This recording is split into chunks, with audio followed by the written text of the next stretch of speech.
সুপ্রভাত বন্ধুরা, শুরু করছি আজ চিন্তনের মুখ্য বার্তা। আজ 29 মার্চ শুক্রবার।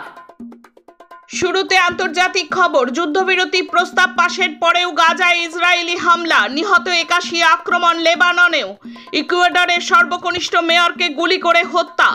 মার্কিন ইসরায়েল আতাতের তীব্র সমালোচনা করলেন সিনেটর বার্নি স্যান্ডার্স।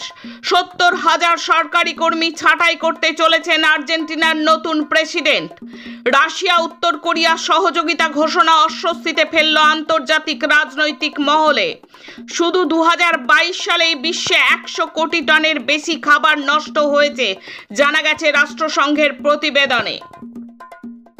এখন দেশের খবর। নির্বাচনী বন্ড শুধু ভারতের না, বিশ্বের সবচেয়ে বড় রাজনৈতিক অর্থনৈতিক কেলেঙ্কারি, মন্তব্য করেছেন দেশের অর্থমন্ত্রী নির্মলা সীতারামনের স্বামী প্রখ্যাত অর্থনীতিবিদ ফরকালা প্রভাকর। আরও 4 দিনের ইডি হেফাজতে কেজরিওয়াল। এখনই মুখ্যমন্ত্রিত্ব খারিজ নয়, জানিয়ে দিল আদালত। যতদিন প্রয়োজন আমাকে জেলে রাখতে পারে ইডি, জানালেন কেজরিওয়াল। সংবাদ মাধ্যমের কণ্ঠরোধ কোনোভাবেই অনুমোদন করে না সুপ্রিম কোর্ট, জানিয়ে দিলেন প্রধান বিচারপতি চন্দ্রচূড়। নিম্ন আদালতগুলিকে পরিষ্কার বার্তা, প্রকাশিত বা প্রকাশিতব্য কোনো প্রতিবেদনের ওপর স্থগিতাদেশ দেওয়া যাবে না শুনানির আগে। ভোটের মুখে আদানির হাতে গেল ওড়িশার আর এক বন্দর এবং বিপুল কয়লার ভান্ডার। প্রধান বিচারপতির ওপর চাপ তৈরিতে আসরে নামল বিজেপি। 400 আইনজীবীকে নিয়ে সালভের সক্রিয় প্রস্তাব, দ্রুত সমর্থন প্রধানমন্ত্রী মোদির।